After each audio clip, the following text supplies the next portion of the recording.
जय माता दी, जय जगदंबा, नमो आदेश। मी प्राध्यापक आंधळे सर आपलं ह्या व्हिडिओमध्ये स्वागत करत आहे।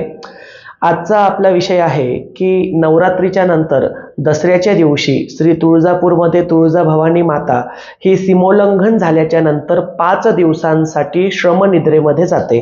म्हणजेच काय तर तुळजापूर क्षेत्री 5 दिवसांसाठी मूळ तुळजाभवानीच्या मूर्तीला एका मंचकावरती एका पलंगावरती त्या ठिकाणी झोपवलं जातं। वर्षातून एकूण 3 वेळेला अशी मंचकावरती जगदंबा निद्रा घेत असते। परंतु ही जी निद्रा आहे या निद्रेला निरनिराळे नावं ठेवलेली आहे। जसं की त्या ठिकाणी श्रमनिद्रा आहे, त्या ठिकाणी मोहनिद्रा आहे। परंतु जी 5 दिवसांची निद्रा जगदंबा या ठिकाणी घेते म्हणजे काय तर दसऱ्याच्या दिवशी सीमोल्लंघन झाल्याच्या नंतर ते थेट कोजागिरी पौर्णिमेपर्यंत तर ह्या 5 दिवसांच्या काळाला त्या ठिकाणी श्रमनिद्रा असं नाव आहे। त्यामागची आख्यायिका अशी सांगण्यात येते की ज्या वेळेला दैत्यासोबत तुळजाभवानीचं त्या ठिकाणी युद्ध झालं तर या युद्धामध्ये जगदंबेने दैत्याचा वध केला। अखंड 9 दिवस युद्ध सुरू होतं। दसऱ्याच्या दिवशी जगदंबेने दैत्यासुराचा म्हणजे कुकुरासुराचा वध केला, महिषासुराचा वध केला आणि कुकुर दैत्याचा वध केल्यानंतर जगदंबेला त्या ठिकाणी प्रचंड प्रमाणामध्ये श्रम झाले, कारण ती अहोरात्र युद्ध करत होती। श्रम झाल्यानंतर जगदंबा त्या ठिकाणी 5 दिवसांसाठी पहुडली म्हणजेच झोपी गेली, तिने विश्रांती घेतली आणि या वेळेची या क्षणाची आठवण म्हणून दरवर्षी तुळजापूर क्षेत्रामध्ये दसरा ते कोजागिरी पौर्णिमा ह्या 5 दिवसांसाठी जगदंबेला झोपी घातलं जातं विशिष्ट अशा पलंगावरती। हा पलंग जो आहे हा नगर जिल्ह्यातील राहुरी या गावावरून वाजत गाजत तुळजापूरपर्यंत येत असतो। आता यामागची कथा आपण बघितली, त्यामागचं काय त्या ठिकाणची भावना आहे ती बघितली। परंतु एक प्रश्न असा पडतो जे सुज्ञ आहे किंवा जे तात्विक विचार करणारे आहेत त्यांना, की मूर्तीला जरी झोपवत असले तुळजापूरमध्ये तरी मग जगदंबा खरोखरच या 5 दिवसांमध्ये झोपी गेलेली असते का? त्यावरती निरनिराळे मत आणि मतांतर बघायला मिळाले। म्हणजे काही जण म्हटले की तुळजापूरची देवी 5 दिवसांसाठी झोपी जाते, ह्या 5 दिवसांमध्ये तिची संपूर्ण शक्ती निष्क्रिय असते, जगदंबेच्या शक्तीला बंधन आलेले असतात, म्हणजेच जगदंबा ह्या 5 दिवसांमध्ये डोळे उघडतच नाही वगैरे वगैरे वगैरे। आज आपण खरा ह्या मुद्द्याला हात घालणार आहोत की जगदंबेची मूर्ती जरी निद्रा काळामध्ये असली तर खरोखर जगदंबा झोपी जात असते का? त्याचं कारण बघा, मुळामध्ये देवाच्या मूर्तीसोबत आपण जे काही कर्मकांड करतो, जे काही त्या ठिकाणच्या विधी करतो, ह्या विधी आपल्या कल्चरला धरून आपल्या संस्कृतीला धरून असतात। जसं की तुळजाभवानी मातेचं जे स्थान आहे ते तुळजापूरमध्ये आहे, याच तुळजाभवानी मातेचं स्थान जे आहे ते देवास या गावामध्ये सुद्धा आहे, याच तुळजाभवानीचं स्थान आपल्याला नेपाळमध्ये सुद्धा बघायला मिळतं। परंतु जी मंचकी निद्रा दिली जाते, मंचकावरती पलंगावरती निद्रा फक्त आणि फक्त तुळजापूर क्षेत्र देण्यात येते। आता ह्या ज्या मंचकी निद्रेमागचा जो काही इतिहास आहे तो आपण बघितला। आता जर या ठिकाणी आपण असं समजलं की देवी खरोखर झोपी जाते तर त्या ठिकाणी काय होईल हे बघा। जगदंबेच्या मूळ अवताराचं कार्य आहे किंवा रहस्य आहे, असुराच्या निर्दालनासाठी जगदंबा त्या ठिकाणी अवतार घेत असते। वणीच्या सप्तशृंगीने महिषासुराचा वध केला, तुळजापूरच्या भवानीने कुकुरासुराचा म्हणजे कुकुर दैत्याचा वध केला, कोल्हापूरच्या अंबाबाईने त्या ठिकाणी कोल्हासुराचा वध केला आणि माहूरगडच्या रेणुका मातेने भगवान विष्णूच्या हस्ते कार्तवीर्याचा म्हणजे तर सहस्रार्जुनाचा वध घडवून आणला।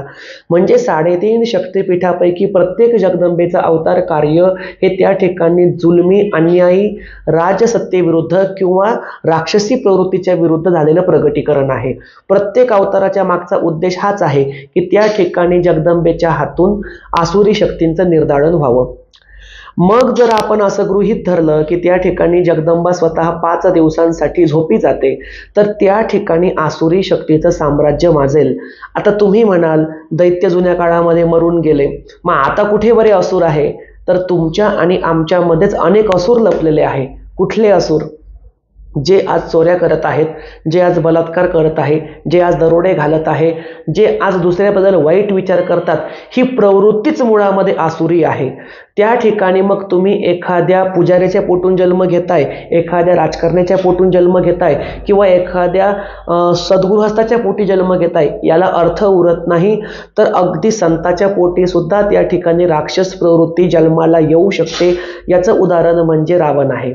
रावण हा लंकेचा राजा, ज्याचे 10 मुख होते. 10 मुखामुळं आपण त्याला दशानन म्हणतो, 10 मुखांचा म्हणतो. हा राजा दशानन, हा राजा रावण त्या ठिकाणी ऋषीपुत्र होता. त्याच्या अंगामध्ये त्या ठिकाणी ब्रह्मतेज होतं. ब्रह्मतेजी असून, ऋषीपुत्र असून सुद्धा त्याचे गुणधर्म, त्याचं आचरण, त्याचे विचार हे संपूर्णपणे राक्षसी प्रवृत्तीला खतपाणी घालणारे होते. त्यासाठी प्रभू रामचंद्राला अवतार धरावा लागला. विष्णूला रामाचं रूप धारण करून त्या ठिकाणी रावणाचा वध करावा लागला. ही झाली त्या ठिकाणी माझा अर्थ सांगायची, म्हणजे मला अर्थ सांगायचा आहे, म्हणजे ही त्या ठिकाणची प्रवृत्ती झाली. अशीच प्रवृत्ती आज सुद्धा आपल्या अवतीभोवती सर्वत्र आपल्याला बघायला मिळते. जे त्या ठिकाणी आतंकवादी आहेत हे एक प्रकारचे राक्षसच आहेत. दरोडेखोर आहे हे राक्षसच आहेत. काही असे व्यक्ती आहे जे आज यूट्यूबवरती, ट्विटरवरती, फेसबुकवरती मी पाहतो 2 देशांमध्ये युद्ध चालू आहे आणि त्या ठिकाणी जिवंत महिलेवरती ते बळजबरी करत आहे, त्याचं लाईव्ह टेलिकास्ट करत आहे. काही ठिकाणी माणसांचा गळा चिरत आहे आणि त्यांचं रक्त अंगावर घेत आहे. मागे एका ठिकाणी आपल्याच भारतामध्ये एका हिंदू समाजाच्या टेलर व्यक्तीचा, कपडे शिवणाऱ्या व्यक्तीचा, शिवणकाम करणाऱ्या व्यक्तीचा गळा चिरून त्याच्याच दुकानामध्ये 2 युवकांनी निर्गुण खून केला. ते कुठल्या जातीचे होते, कुठल्या पंथाचे होते, कुठल्या धर्माचे होते, मी याचं नाव मुद्दाम या ठिकाणी घेणं टाळेल. परंतु ह्या ज्या काही प्रवृत्ती आहे याच मुळामध्ये राक्षसी प्रवृत्ती आहे. आणि या राक्षसी प्रवृत्तीला कुठे ना कुठेतरी रोख लावल्याचं काम आपली 51 शक्तिपीठे करतात. आता तुम्ही म्हणाल की 51 शक्तिपीठे जर अशा वाईट प्रवृत्तींना रोख लावतात, मग त्या ठिकाणी जिथे बलात्कार होतो, दरोडा पडतो, ज्या ठिकाणी वाईट कार्य चालतं, त्या ठिकाणी स्वतः देवी किंवा देवता प्रगट होऊन समोरच्यांचा हात का पकडत नाही, त्यांना रोखत का नाही? त्याचं कारण असं आहे की देवी देवता ह्या सगुण स्वरूपामध्ये कार्य न करता निर्गुण स्वरूपाने कार्य करत असतात.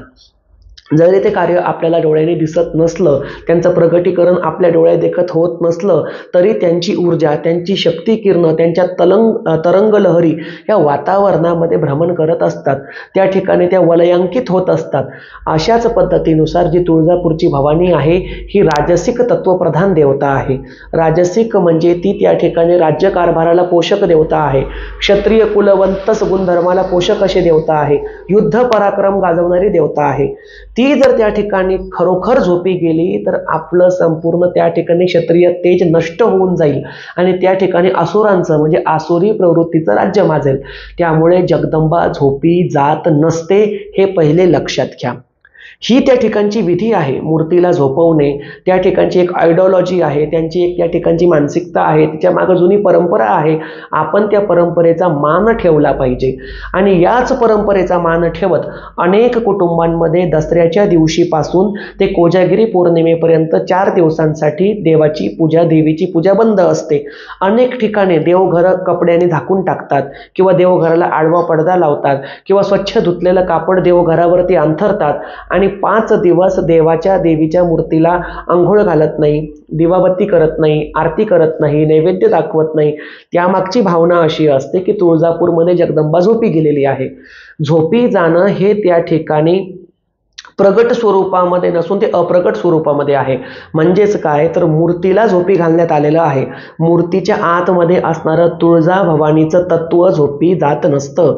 तुळजा भवानी मुळामध्ये पार्वती स्वरूप जरी असली तरी तिच्या अंगामध्ये असणारी शक्ती श्री महासरस्वतीची आहे. माहूरगडची रेणुका श्री महाकाली स्वरूप आहे. कोल्हापूरची अंबाबाई महालक्ष्मी स्वरूप आहे. तुळजापूरची भवानी महासरस्वती स्वरूप आहे. ही महासरस्वती स्वरूपा देवी अष्टभुजा असून ती अहोरात्र या जगामध्ये स्वतःची शक्ती गाजवत असते, राजसिक तत्वाचा प्रचार प्रसार करत असते. मूर्ती जरी झोपी गेली तरी मूर्तीच्या अंगामध्ये असणारं चैतन्य तुळजापूर क्षेत्रामध्ये अहोरात्र प्रक्षेपित होत असतं. ते तत्व बंद होऊ शकत नाही. जगदंबा झोपी जाऊ शकत नाही. झोपणं हे तिच्या मूर्तीसाठी आहे. आपण ते तेवढ्यापुरतंच ठेवलं पाहिजे. त्यामुळे देवी झोपी गेली, तिची शक्ती नष्ट झाली, 5 दिवसांसाठी देवीची शक्तीच नसते, असे तर्क कुतर्क कोणीही लावू नये. आणि हा विषय मी का घेतला हेही तुम्हाला सांगतो. एका सेवा केंद्रामध्ये ज्या ठिकाणी अनेक महिलांना सेवा दिली जाते, तुम्ही या देवाची सेवा करा, त्या देवाची सेवा करा, तिथे एका गुरुजींनी हे वक्तव्य केलं जे आज दुपारी माझ्या कानावरती आलं. आज मी श्री बालाजी महाराजांच्या पालखीमध्ये व्यस्त होतो, परंतु जसा मी फ्री झालोय ताबडतोब मी हा व्हिडिओ तयार करायला घेतला. कारण तिथे जवळजवळ 150 ते 200 महिलांच्या समोर त्या सेवा केंद्रातले गुरुजी सांगत होते, 5 दिवसांसाठी तुळजाभवानी झोपी गेली, आता आपल्यावरती वाईट शक्ती आक्रमण करणार, आता आपल्याला वाचवण्यासाठी आपण त्या ठिकाणी श्री स्वामी समर्थ हा जप करावा आणि ओम नमः शिवाय कालभैरव अष्टकचे पाठ करावे. कारण देवी झोपी गेल्यामुळे आपल्याला आता फक्त स्वामी समर्थ आणि कालभैरव महाराजच वाचवतील. हे बघा, प्रत्येक देव हा भक्ताच्या मागे उभा राहत असतो. स्वामी भक्तांना स्वामी वाचवतात, शिव भक्तांना शिव वाचवतात, आणि जो खरा सद्भक्त असतो ना त्याच्यासाठी 33 कोटी देवी देवता सुद्धा धावून येतात. हा त्या ठिकाणचा खरा अर्थ आहे. त्यामुळे जगदंबेविषयी असे कुतर्क कोणीही पसरवू नये. जगदंबेच्या मूर्तीला निद्रा घातली जाते. प्रत्यक्ष जगदंबा ज्योती स्वरूप आहे, दिव्य ज्योती स्वरूप असतं देवतेचं. मग ही दिव्य ज्योती स्वरूप देवता ना आपण हातामध्ये पकडू शकतो, ना तिला मूर्तीमध्ये टाकू शकतो, ना तिला पलंगावर झोपवू शकतो. ही ज्योती स्वरूप देवता ब्रह्मांडामध्ये अविरतपणे स्वतःचं कार्य करत असते, स्वतः वलयांकित पद्धतीने भ्रमण करत असते आणि तिची ऊर्जा वातावरणामध्ये प्रक्षेपित करत असते. राहिला विषय की आपण ह्या 5 दिवसांमध्ये देवी देवतेची पूजा घरी करावी की न करावी, तर मी माझी पद्धत सांगतो.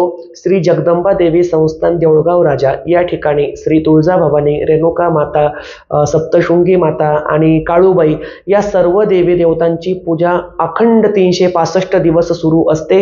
इथे आम्ही जगदंबेला कुठलीही निद्रा देत नाही, कुठल्याही प्रकारची पूजा बंद होत नाही. अहोरात्र जगदंबेचा दिवा तेवत असतो. धूप, दीप, पुष्प, नैवेद्य इत्यादी पंचोपचारे पूजन हे सकाळ संध्याकाळ होतं आणि त्यामुळे आपण आपल्या घरामध्ये सुद्धा असं पूजन करू शकतो. ज्यांची प्रथा आहे 5 दिवसांसाठी देवघर झाकण्याची, त्यांनी त्या प्रथेचं पालन सुद्धा केलेलं चालतं, कारण ती आपली पिढी दर पिढी चालत आलेली परंपरा आहे.